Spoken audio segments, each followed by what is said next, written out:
ini kita akan mencoba masuk pada pembahasan berikutnya, yaitu berkaitan dengan latar belakang masalah. Latar belakang masalah dalam suatu penelitian. Nah, ini penting teman-teman. Bagian latar belakang ini penting untuk kemudian bisa menjelaskan apa faktor-faktor yang melatar belakangi kenapa kemudian judul tersebut kita pilih atau kita tentukan atau kita bahas, ya. Kenapa penting? Tujuan latar belakang masalah ini adalah untuk memberikan gambaran yang jelas mengenai topik yang akan atau yang sedang kita bahas, ya. Tujuannya adalah menchapter atau memberikan gambaran kenapa kemudian permasalahan itu layak untuk diangkat. Jadi tujuannya sebenarnya itu. Latar belakang masalah ada di bagian mana dalam sebuah penelitian?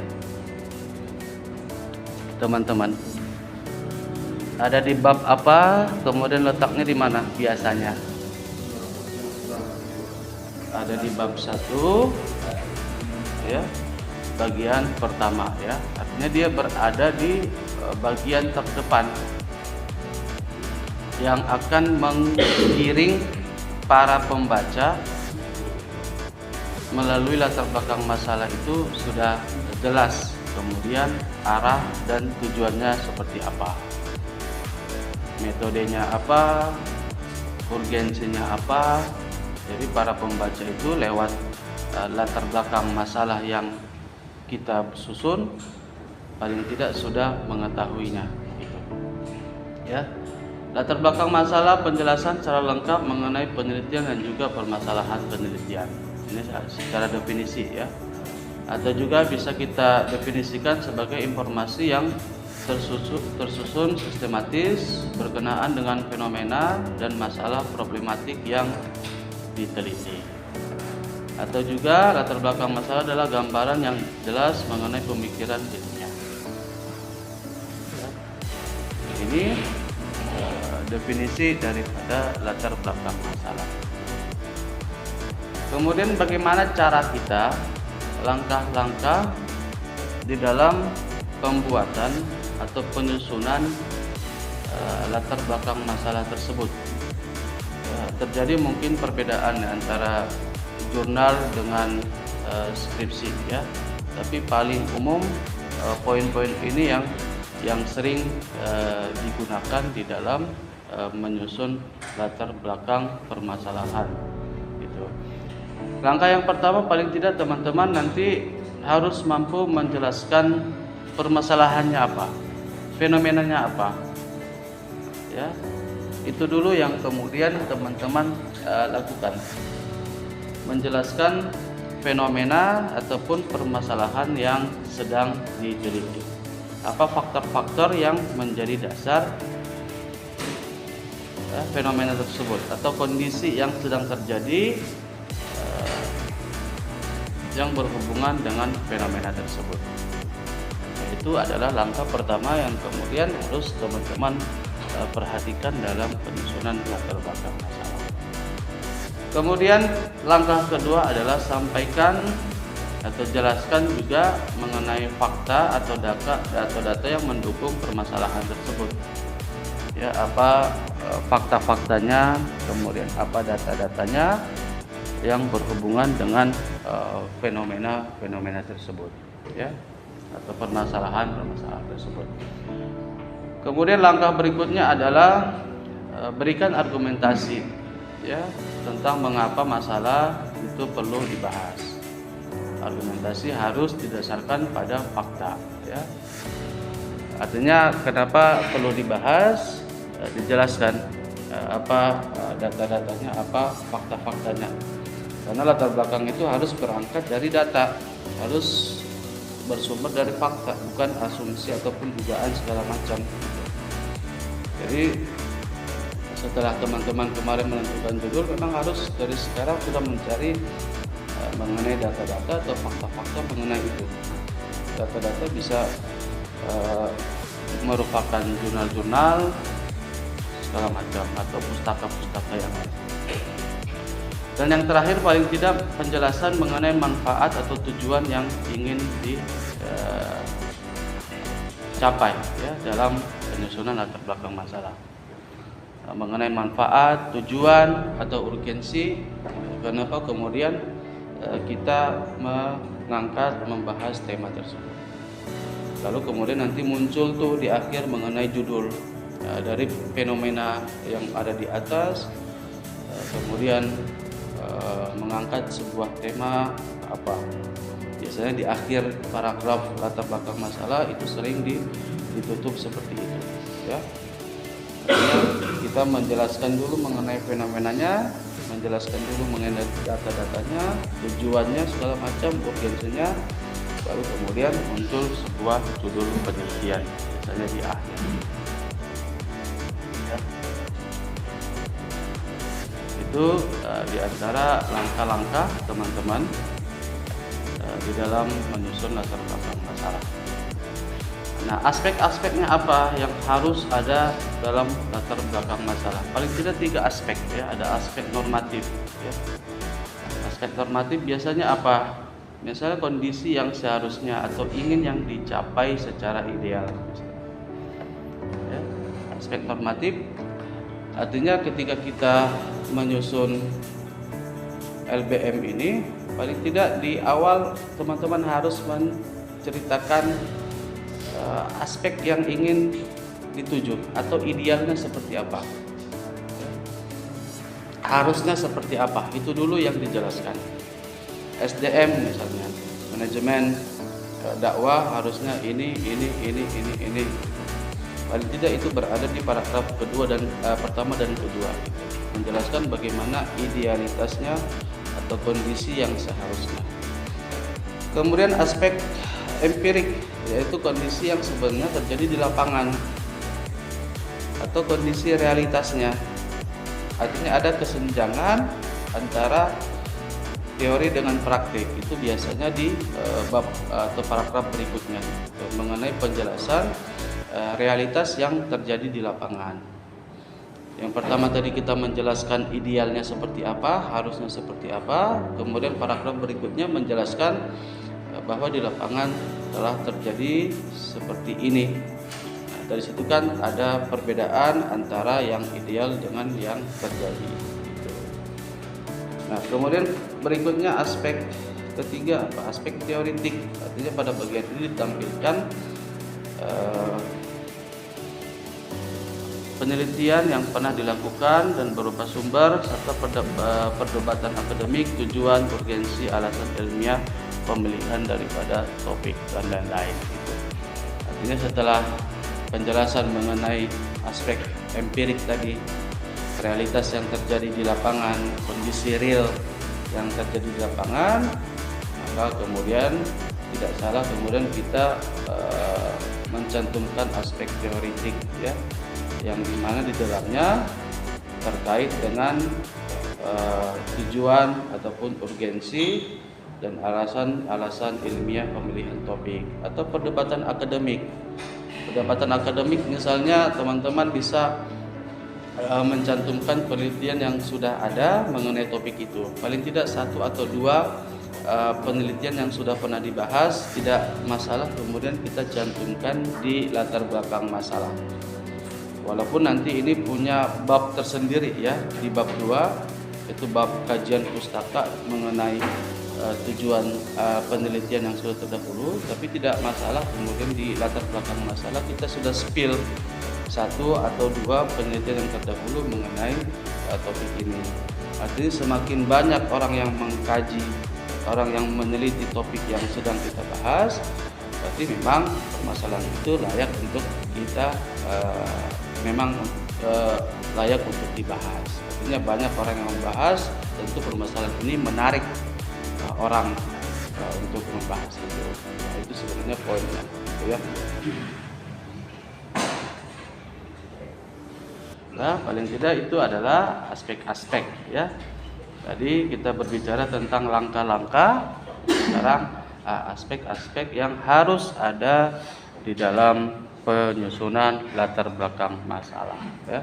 Aspek normatif, aspek empirik, dan juga aspek teoritik. Kemudian yang terakhir adalah unsur-unsur yang ada dalam latar belakang masalah ya. Urutan-urutan yang ada dalam latar belakang masalah. Nah, teman-teman yang sudah sempro kemarin juga itu masih banyak kebingungan gitu. Bagaimana mereka menyusun latar belakang masalah gitu. Teman-teman pernah dengar sebuah kalimat deduktif, kalimat induktif tidak? Apa deduktif?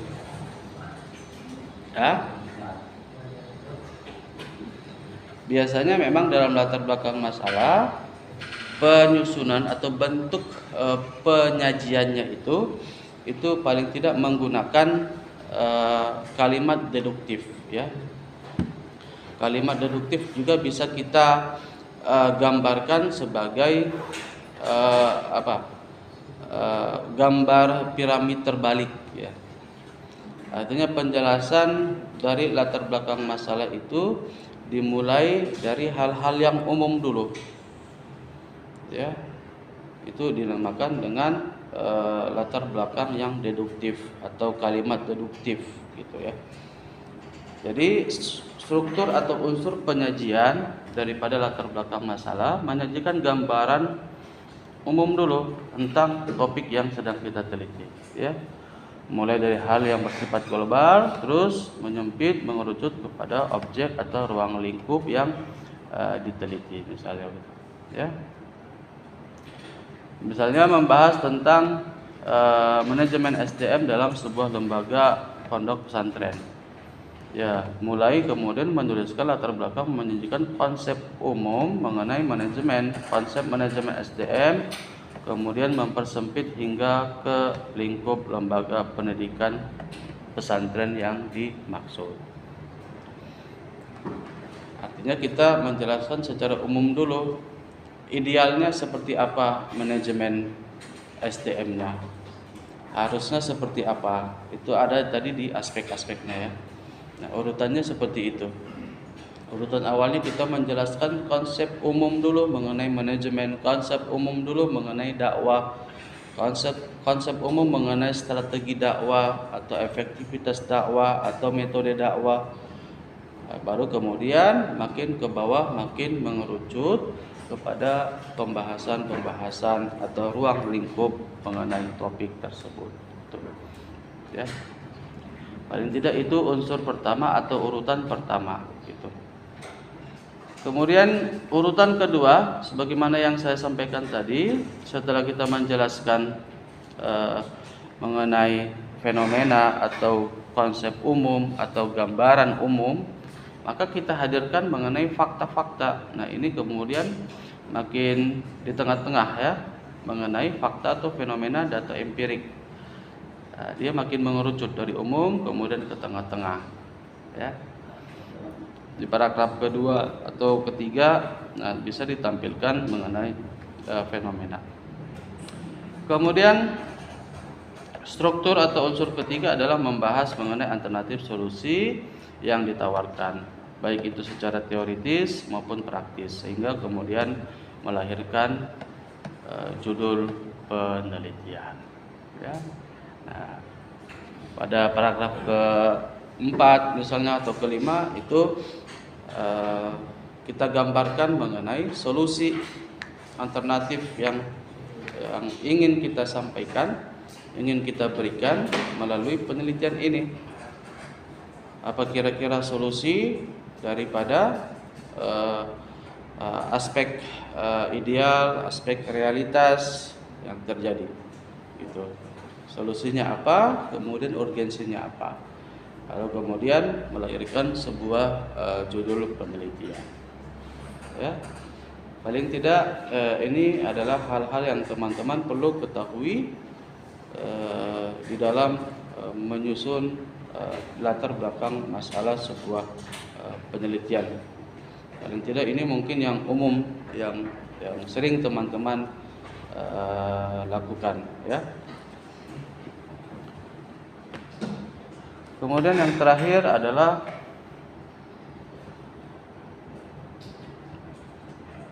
contoh, ya, paling tidak contoh. Contoh mungkin bisa teman-teman lihat dalam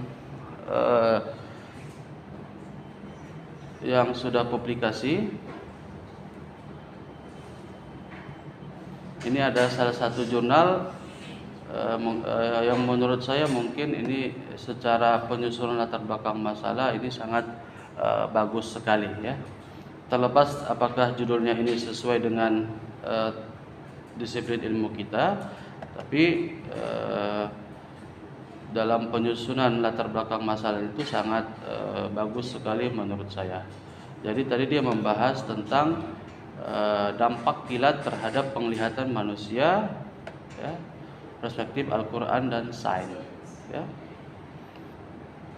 Nah, latar belakang masalahnya atau dalam jurnal itu masuk dalam bab pendahuluan. Jadi dia mulai langsung daripada kata kilat, karena judulnya kilat. Jadi kata pertama yang dimulai itu dari kata kilat. Kilat merupakan fenomena alam yang indah dipandang segala macam. Kemunculan kilat umumnya diidentikan dengan kilauan cahaya. Nah, ini adalah fenomenanya, ini adalah masalahnya. Kekuatan energi segala macam, ya.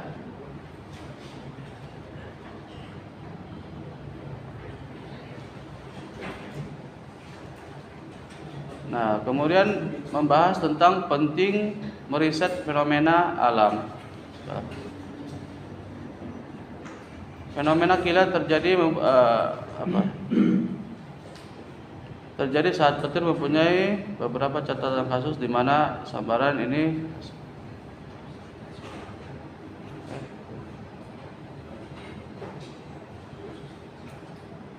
dia juga punya data-data mengenai kasus-kasus akibat kilatan petir di Indonesia misalnya.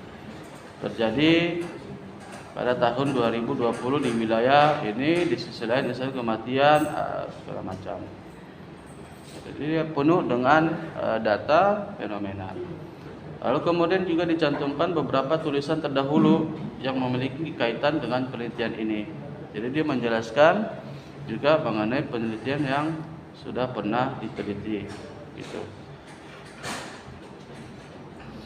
Nah, kemudian di bawahnya dituliskan, melihat dari tulisan terdahulu penulis menilai masih terdapat kekosongan ilmu, atau yang kemarin kita bahas, ada celah, ada kesenjangan, sehingga penulis menyimpulkan bahwa yang membedakan penelitian tertulis adalah penelitian penulis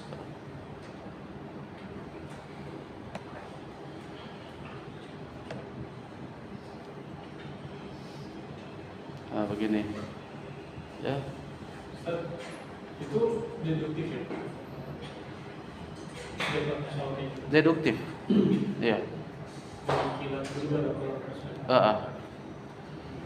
Deduktif. Berarti yang ujungnya itu poinnya itu ada di perspektifnya. Gitu. Iya.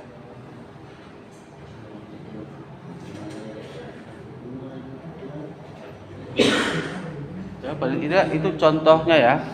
Nanti teman-teman nanti bisa melihat berbagai sumber dari skripsi yang lain mengenai cara penyusunan latar belakang masalah.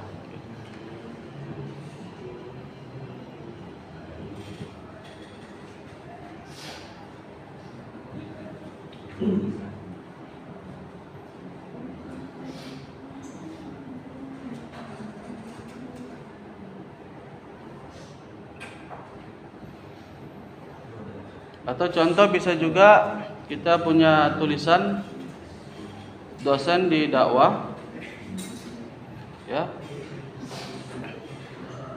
mengenai pengaruh pemahaman kode etik terhadap perilaku etis dosen pada Fakultas Dakwah dan Ilmu Komunikasi Universitas PTIQ Jakarta. Ada Pak Nanang, ada Bu Ani, ada saya, ada Pak Jamal gitu. Jadi latar belakang masalahnya, pendahuluannya ini jurnal ya, kode etik. Mulai dari kode etik, setiap organisasi selalu dijadikan sebagai perangkat kinerja. Kode etik merupakan norma-norma yang dijadikan sebagai hal yang umum dulu dijelaskan ya.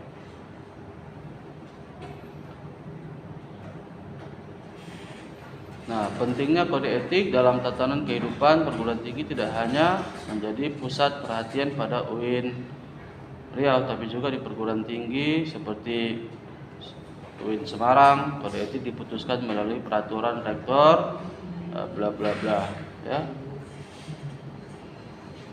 Nah, idealnya kode etik dapat dipahami dengan baik segala macam.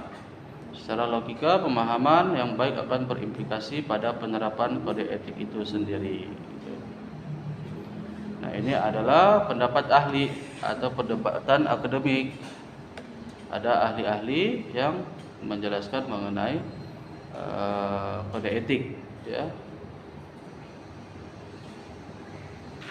Nah, kemudian adalah urgensi, ya, kemudian solusi, bisa tujuan, bisa manfaat. Atas dasar itu maka penelitian ini menjadi penelitian yang penting untuk dilakukan dengan mengetahui signifikan atau tidaknya pengaruh dosen. Maka jajaran manajemen dapat mengambil sikap dan kebijakan untuk langkah-langkah praktis membangun kultur etis dalam kehidupan dan komunikasi organisasional dalam lingkup Fakultas Dakwah. Ini adalah dua contoh bagaimana cara kita menyusun latar belakang masalah. Oke, cukup ya.